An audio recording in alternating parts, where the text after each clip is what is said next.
Squad Talk. This is the Chicago version tonight. Myself with Mark Malachowski are here to talk about the current events, the presidency, and the Department of Justice. Mark, how are we doing tonight? Well, I'll tell you. There's a whole new scam going on. And what scam then would that be? It's a wonderful scam. It's called Holder's Hit Team. Well, that's a slip of the subconscious on that one, wasn't it, Mark? That's a Freudian slip if I ever did. Well, okay, Holder's Hit Team. And who would that be? Okay, well, the thing is, they did everything that, the re-education part, they audited people, they crushed their business, but that still didn't stop people. People still wanted to vote, people still wanted free speech. They're just pesky, right? So now they're turning the screws, and now what they've got is this anti-terrorism, domestic terrorism squad. It's going to be run by Holder, and it's going to be the DOJ, Department of Justice, the FBI, and the U.S. Attorney. And what they're going to do, now these people have guns. And they've wait a minute, I got a question for that. But these aren't generally the organizations. They're only selected political appointees to the organization. Yeah, sure. Yeah, so that would mean that it would actually follow the trend of the current administration. Wouldn't that be what Eric Holder's whole idea here was? Well, the thing about Eric Holder, what the thing about this domestic anti-terrorism is, first of all, they're going to go after people with anti-government animus. Heaven forbid. Who would that be? So anybody who criticizes the government, that's anti-government animus. Would that be law talk? Well, but we figured out a way around it. We've got a loophole for that, okay? Do we have an inside? Our mouthpiece has figured out a loophole on that, and we'll tell you about them in a minute. And there's also people who are like racially prejudiced, okay? So this racially prejudiced. This hit team's Are you telling me that still exists in America today? Well, basically what Holder said is anyone who criticizes him or President Obama is racially prejudiced. Must be a racist. No, he said that. Oh, okay. So anyone basically who criticizes the president or the attorney general is a bigot. Okay. And they're going to go after them. Now, what's interesting about this hit team is they're not just going to use the regular weapons that police use, like pistols and machine guns and stuff like that. What they're going to do is, because like the war on terror has been won, they're going to take all that artillery they're using overseas, they're going to use it domestically. Well, what I understand is they're shipping back all the equipment from Afghanistan and Iraq, and what they're doing is they're putting it on the streets. But this will be a specialty unit. This won't be your average police force. It'll be a force that's directed directly from Eric Holder's office. Isn't that the idea? So what they're doing is they're taking the force of the military, your article, to like all that force, and they're turning the guns away from other countries where they're protecting the borders, and they're turning it on the civilians. Wait a minute, it sounds like a violation of the Posse Comitatus Act. Well, that's just the beginning of it. Wait, that's the beginning. Well, where's this going? Okay, well, the thing is, see, Holder was going after, Holder has been going after the Little Sisters of Poor, the terrorist organization. I understand that. So the federal government's been squishing the Little Sisters of Poor because we got to put the squeeze on them. I understand they're trying to move in on the east side. They're trying to move in on the south side. They're coming in on the south side. Yeah, the little south. Well, wait a minute. I thought the National Organization of Women were the one that put the Little Sisters of the Poor on the hit list as the Dirty 100. Well, yeah, there's a little turf war. Oh, little turf war. Who's actually a little sister, and who's not a little sister? Yeah, who's a little sister and who's a now, and so, but now we're going to have the enforcers come in. But now we'll have the enforcers. Well, I got a question. Is now going to be armed as well? Or is Holder believe that now isn't sufficient to be able to arm with military vehicles and weapons? Well, they'll just take directions from now. And then they've got Nakula. Remember him? Nakula. Nakula was the guy who made the film that caused the Benghazi attack. Oh, that's right, the Benghazi attack. And so the premeditated. Yeah, so like they can redirect their efforts against that guy. They got to squish that guy. And then the other person, the biggest terrorist in the United States, the biggest threat that the United States has ever faced, right? Dinesh D'Souza. Hey, that's America. Heaven forbid. Oh my gosh. Well, wait a minute. Let's go back to this for a minute. And now, what's the qualification to be labeled a domestic terrorist? If you criticize Obama or Holder. Oh, well, wait a minute. That sounds like a short list. Yeah, well, that is. But the thing is, we don't want to be on that list. And so what we're going to do from now on, we're not going to ever criticize the president again. We can't ever. And we're not going to criticize Holder. Now, Holder, instead of calling him Attorney General, which he really isn't anyway, but we'll just call him Blind Man Holder. That's not what we call him downtown. Downtown we call him Blind Man. You know what we do is we deliver those envelopes to his office. And you know what's funny? He takes them. No, but we'll call him Blind Man because he didn't ever see anything about Fast and Oh, Fast and Furious never happened? No, he's never saw anything about the IRS. Oh, the IRS? Hey, Oh, what's that? There's a lot of emails that are missing. Yeah, and he never saw anything about the VA administration. Oh, the VA. Yeah. So, I mean, so we just called him Blind Man. So blind Man holder, okay. But wait a minute. And then we got be on that list now? Are the tanks coming in? No, we don't want to be on this. So what we're going to do? Be on that list. And also, we don't want to call the president anymore. No. Because he's not really anyway. He faked the election anyway. No, He's a phony We president. call him Godfather downtown. No, we're not going to call him that anymore. No, we're going to call not him anymore. We're going to call him 3-card. 3-card. Mob Boss 3-card. Okay, Mob Boss. And 3-card. I'm going to explain why. Why don't you show me this Mob Boss 3-card? Okay, I'm going to tell you why we're going to call him Mob Boss 3-card. Okay, I'm ready. Let me show you how this works. How does that work? Okay, well, first of all, no, wait a minute. First of all, when you got 3 cards here, right? Yeah. Okay, it's called 3-card money. Okay. Okay. So and who are those cards? What's that? Who's on those cards? Well, the thing is, when you're doing 3-card money, you got to look at, okay, we got elections, right? That would be Romney. Okay, we got Santorum. And we got Obama, right? And that would be the current president, Mr. Obama. Okay, so when you have an election, right, everyone gets to make a choice, Right. right? So here's Romney, here's Santorum, and here's Obama, right? Right. Okay. So we have a choice there. Everyone sees, okay, this is Romney. He's basically a rich guy who's Right. for the rich Right. and believes in capitalism and believes free enterprise and believes in elections. You and mean he believes in the Constitution? old-fashioned stuff. Old-fashioned guy. Santorum, he's kind a of religious guy. Well, he's kind of the same thing, but he believes in a lot of religious Lot of stuff. religion. He's in trouble with the feminists and Yeah, I they know. don't like he him. said that there's no such thing as a difference in male or female. It's just a matter of how you choose to use your body. And so anyway, he's in trouble in that. And then we got Obama, who's basically a disciple of Saul Well, Alinsky. he's Sal Alinsky, yeah. Saul And of Alinsky, course, he's a protege. community organizer, Yeah. never had a job in his life. Okay, so so there's your election choice here, okay? Okay. So what we do is that we've got Romney here, we got Santorum here, and we got Obama here, right? Right. And so what happens? We want to have you want to have a free and fair election, That's so correct. nobody knows who you vote for, so you know where everyone is here, Right. right? Okay. So that's how it works, okay? So you're going to show me how it works there? That's how it works, okay? Well, I'll show you how it works. I think what we have to do is we have to start thinking about how does it really work? How do we deliver those envelopes? How big are those envelopes? Does it involve cash, check, or bonds? Maybe Okay. a little stock here and there. Okay, so now let's take a look at this again. So, for example, we've got I saw those you cards. saw where they went. Okay. Yes, I did. Now we're going to switch them around a little bit. Okay. You keep track of who you want. I Okay, you know keep track who I of it. want. You keep track of who you want. Okay, now pick your card there. I'm going to pick this one. Okay, pick I know this who card. that is. Oh, really? Oh, wait a minute. Yeah, that's not the person I it picked. didn't work so good. Hey, so look, if you're not happy with the results and you don't want to pay protection to the mob, Right. just wait till the next election. Now, who's the next election? Now wait till the next election. Hey, Okay, we're talking about that let's third switch, time. let's switch them around. Let's switch try them it again. Let's try see it who's again. really Okay, president this try it next again. time. Try it again. I'm going to try that one. Try that one.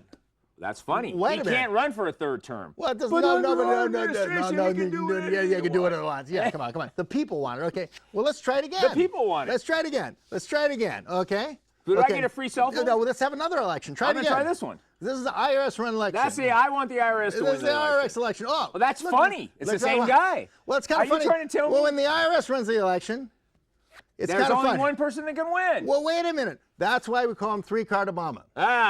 You know what? And No I gotta matter tell who you something. vote for, It always comes up the same guy. 3-card always wins. Well, okay. that's amazing. I gotta Okay, tell so you. anyway, so that's the way that. So we got it. We got the domestic terrorists on the run now, and we're moving right along. And anybody who, so we no longer want to talk about President Obama because then we've been We on. can't talk about We're going to him. be in that hit list. In fact, we can't talk about him anymore, or else we're racist, or we're a homophobe, or every other phobe in the face of the earth that goes along with El the thing is, Presidente. hey, if you can't beat him, join him. Okay, and look. But we don't beat him. We don't beat We him. pay him. We pay him. And we pay him good. Okay, and now if you don't pay, and also they have the thing that they used to call the IRS, right? Right. So we're not going to call it the IRS anymore, right? What are we going to call it? We're going to call it the Keep Gangsters Bankrolled. I right? like that. The KGB. KGB. So Holder is going to be Blind Man Holder. Blind man holder. President Obama would be 3-card Obama. 3-card Monty. No, 3-card Obama. Oh, that's right. 3-card Obama. Well, 3-card. listen, I suggest what we do is we keep this game in mind and we move on to our next segment. What do we got going there, Mark? Well, the next thing we got to talk about is Lois Lerner and the IRS.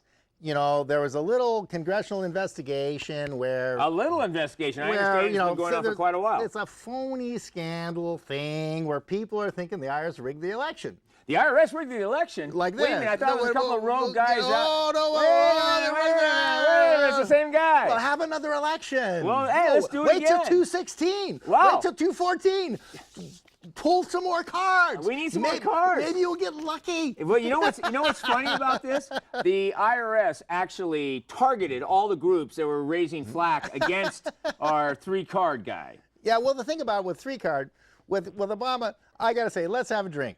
Okay, used to be, let's have a drink here. Used to be that when, well, wait a minute, let's finish this one first. It used to be when we had, the IRS went after, the Internal Revenue Service went after Al Capone, remember that? Yep. Well, now the IRS is on the payroll of the mob. And you know what's funny about that? Yeah, so it's a mobster that's paradise. Our guys. Yeah, Now we got control. There you go. There we go. No one's going to take the South Side from us. That's right.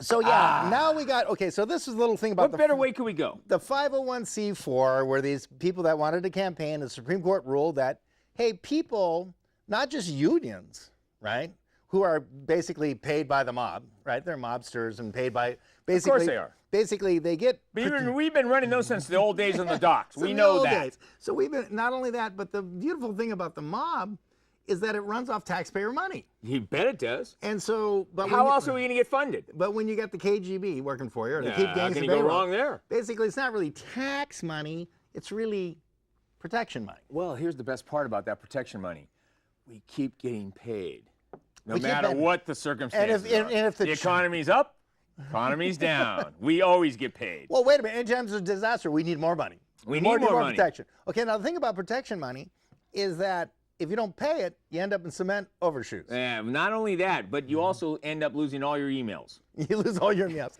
Okay, wait a minute. Let's talk about that for a second. What happened to those emails that it linked the top IRS all the way to the White House? Well, let's say that someone said, wait a minute, the election was rigged. 3-card man. No matter what I pick, it's always the same guy. It's a rigged election. It's a what if someone said that? And what if I had these cards? And let's say somebody like Z Street sued the IRS and said, we want to look at the cards. Well, what's a good mobster do? He gets rid of the cards. And that's funny because this is what the IRS claims happened. The dog ate their computers. Their homework was destroyed. Unfortunately. So anyway, that's called spoliation. Spoliation of evidence. And what's funny about that is they claim, well, wait a minute, nobody was interested in these cards before we ripped them up. It only changed who lead the whole planet. Yeah, but I understand it was within 10 days of the subpoena to get the cards. Well, no, that was vanished. No, wait a minute. That was David Camp. The Congress sent a letter asking for all this information 10 days before it was destroyed. But Z Street versus the IRS happened in August of 2010, and they were destroyed on June 13/11. So almost 10 months later, right? So, and when you have a lawsuit, right, what spoliation says is if you have a lawsuit, you're supposed to keep all the evidence that might be relevant, right? Mm-hmm.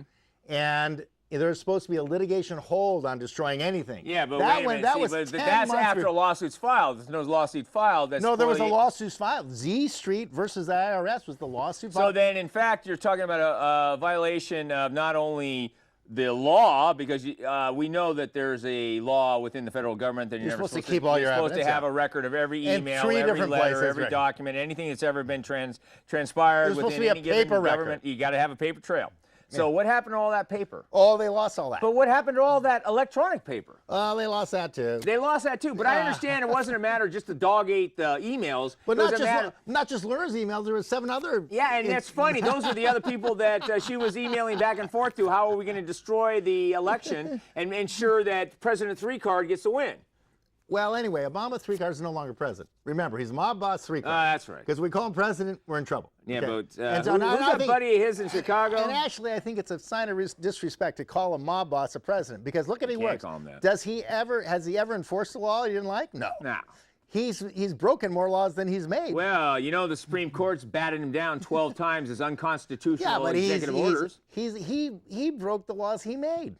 He made, you know why? Well, we're now, I don't want to get into the Affordable Care Act, but we're very clear that when he started changing the rules after the fact. No, but the point is, we have to pass it to read it. He's broken more laws than he's made. That's correct. So he's a gangster and a mobster. Okay, and so it's an insult to call him a president because presidents have to listen to Congress and the Supreme Court. Oh, you mean follow the Constitution, the three equal branches of government. And have to have free, the executive, the judicial, free elections. and the legislative. It's a but big what happened to the three branches of government? These free elections are a big hassle. Now, if you look at free elections, a hassle. Yeah. The only reason it's a hassle is that if I don't get my guy in office, then it's a hassle. Well, look at Assad, right? He's a president, right? President for life. He's a president, and he had an election. He got 76% of the vote. That's amazing. And all he had to do was dump a little chlorine on his opponents. Oh, he did. Well, he burned them. Burned them in a pit. He burned them in a pit. Yeah. And like Obama worked, all Obama did was go send the IRS stuff. He sent the IRS. I think I'd rather have chlorine gas on me than the IRS. You know, the IRS, I don't want anywhere near me. I got enough problems as that is. But here's the deal. The interesting part about all this let's have a drink. Yeah, there we go. Anyway, so the mobsters are in charge. And it was kind of silly that, and actually some people actually believe that he's president and it was an election, but it's nonsense. Well, anyone who believes here's the election that never happened. There's a sucker born every minute.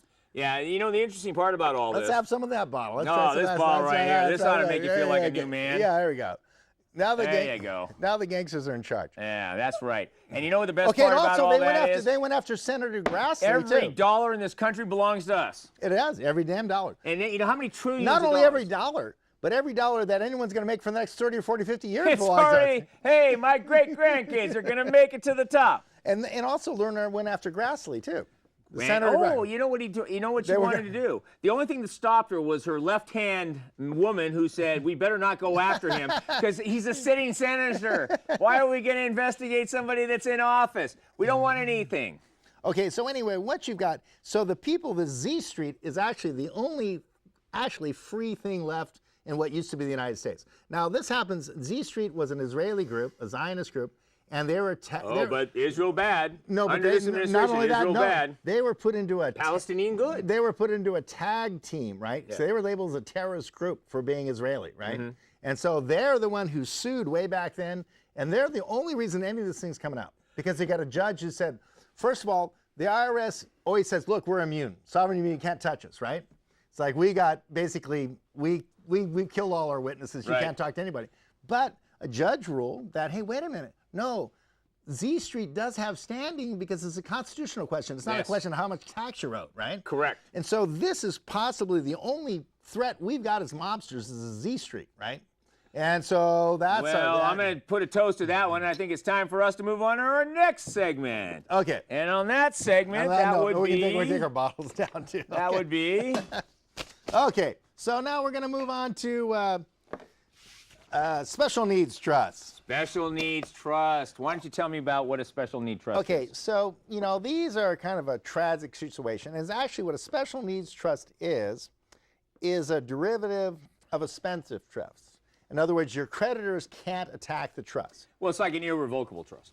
Well, even more so, like a spendthrift trust is where let's say you have a kid who just like spends all his money and wastes his money. That's spendthrift trust. You would say, well, he's a spendthrift, and I've got some trust here that'll pay for his housing and his food and maybe his schooling. But it's all limited on, it's like an allowance. But he can't, but if he goes and wastes money in Vegas, those creditors can't come and attack that trust. Well, that's because the trust because it is limited on its distribution. You can't take extra money principal out of the trust. Right. And so what happens is on a spendthrift, the spendthrift is an interesting device because what it does is to make it so the beneficiary can't do anything with that money. Can't do anything stupid, basically. Stupid. They can't go waste it all on a party and they go. You say Vegas, they could go gamble a couple of $1 million away on a weekend, and then they'd be left to the side of the road as a homeless person. But this is different than that. This is a little more than that, Mark. But it's a derivative of it, and what it is because what happens, and a lot of these start as a tragedy. Let's say you have one case I'm familiar with, someone had been drinking too much, and they ran a red light and they T-boned another vehicle. Right? T-bone! And, that person was paralyzed. And the person that they T-boned was paralyzed. Yeah, and so you get some money from the insurance company. Now, what a lot of people don't understand, and I think is a note that people should understand, is like you should get a little more coverage on your insurance than you have. I mean, people always say, I want the minimum insurance. Yeah, 15-30. But for a couple bucks more, you can get some more coverage, and it's actually a good idea. Well, actually, Mark, it's a good idea to have a little more coverage. The reason why coverage is good at a higher level is because of a couple of things. One, even for yourself. Yeah, even for yourself. What if the guy? Serious accident? And what if the guy's not covered? A lot of trouble with exactly how that pays off. And in fact, what happens is that if you injure somebody dramatically, they can keep a judgment against you for effectively as long as they renew it for life. Every 10 years. Every 10 years they have to renew it. But they could have it. They could have it going for life. Effectively. And also, maybe someone who hits you is not insured. That's so you have to rely on your own insurance. Then that way you better have uninsured motorists. Yeah, so I mean, people go, well, I hate paying for insurance, but it's not really bad to throw a little more money into your car insurance because these things do happen. But let's say the worst happens and someone hits somebody else, and even if the insurance, usually a policy limit's like 100 grand or 300 grand, and so that person would get that settlement, right? But now that they are going to have all these huge medical expenses, their family can't afford that. Their insurance is not going to cover that. They're going to end up going to Medicare, which in California becomes Medi-Cal. And unfortunately, in California, with the Medi-Cal. No, excuse me, it's Medicaid becomes Medi-Cal. Medi-Cal. Medicare is a kind of an Medicare is for senior citizens. It's an earned, distribution. It's when you get to a certain point and you elect to take it. But the thing about Medi-Cal is very simple. They can seek reimbursement for all monies they pay. And so the trust you're talking about actually adds a protection so that if you have assets, you can protect your assets without the state coming back like a vampire and effectively wiping any assets you have out after your death. And the problem with that is the state it's a ruthless act by the state. But they're saying, well, if we gave you care, we deserve to be reimbursed. The problem with that whole theory is that reimbursement that was taxpayer money that went to care for that person. It wasn't the state's money. So when the state comes back to try and say we need to be reimbursed, so what? Why do you need to be reimbursed? And when in fact those are taxes that were paid into it. Well, yeah, that's one argument, but they're going to come back and they're going to, in a typical case, if you run up a bill and it's covered under public assistance, and that's whether it's SSI or it's Medi-Cal, they're going to seek a reimbursement, against that estate. But if you have, like, say, if you had a settlement from the car insurance, just for example, or any other kind of personal injury, you could take that settlement and put it in a special needs trust, right? Or whatever income you could find. It's up to the judge because everything you do in a special needs trust, there's accounting every year, and I think and after that, every 2 years. Well, you're gonna have to have a trustee that runs a trust anyway. But you're gonna have to get the judge's approval on your accounting. Well, that's because under a lot of the cases we've had recently, and specifically in Santa Clara County, where there's been these trusts that were actually set up and being milked by the trustees. They were court-appointed trustees, and in fact, you could have somebody that had maybe have been awarded $500,000, have their entire $500,000 go to a trustee who's administering the trust on their behalf, allegedly. Well, the thing is, the trustee can bill for their time. But here's the problem. What they found in Santa Clara County specifically, and it was kind of not a whistleblower, but what they found was a lot of the court-appointed trustees who did this for a living were actually milking the trust for substantially more than they deserved. And they had attorney fees bills that were half the value of the trust. But milking is a nasty word. But what happens is milking. But if you can, if you milk a cat, that might be a nasty word. But the thing about it is that a lot of times you have a guardian ad litem who's like a member of the family. That could be the trustee. And anytime you get a professional trustee or a professional receiver, they're going to charge quite a bit of money. Well, you could be charged $500 an hour by somebody. Well, you can charge more than that. Well, here's the problem. Pretty soon your trust is gone at $500 an hour. That's like every 1,000's only 2 hours. No, so and if it takes 20, 30 hours a year, so if you have that starts adding up. If you have a trusted member of the family, that's usually a good way to go if you can do it. But so what happens? But you know what? Who is trusted? Okay, well, that's the thing. It's got to be. You give it to a bank to let them administer the trust? I'm just saying, a lot of times it's a sister or a brother or a mother or a cousin, whatever. And they're the ones driving the Ferrari out of your trust. Yeah, but the thing about it is, well, they have to be approved by the judge. Every year they have to do all that accounting has to be approved. That Testarossa has to be approved. That has to be approved. And also what they're looking at is that what in the special needs trust is reasonable. And so things that public assistance wouldn't pay for, Medi-Cal wouldn't pay for it. Right. Let's say you want a motorized wheelchair. Let's say you have to expand the doorways so you can put a wheelchair through or something and get around the corner. ADA requirement. All these kind of things. Those, or let's say you want some videos or a special kind of, whatever the person wants in that, in their disabled state that Medi-Cal won't cover, right? And you got to be careful because you don't want to buy things that Medi-Cal would cover, and then they'll say, wait a minute, we got to conflict. The whole thing is the Medi-Cal, they have a gatekeeper. But it's reasonably bare bones. Yeah. Reasonably bare bones. Of course. And so the special needs trust would help the person with a disability on their special needs, and then Medi-Cal couldn't attack that. But the best thing about it, especially if you have a family member that goes to be the trustee and is doing this, and like I said, they can get reimbursed for their time. They do get, a fee.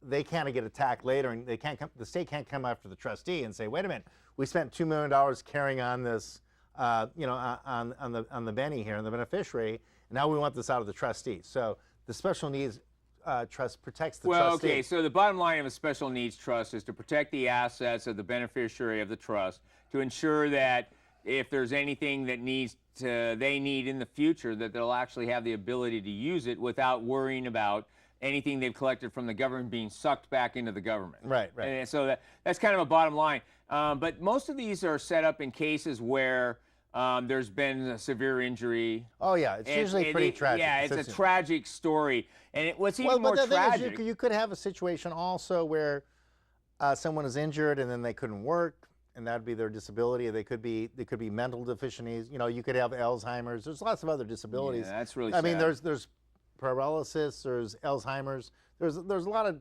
places where you can get a disability where this would be applicable.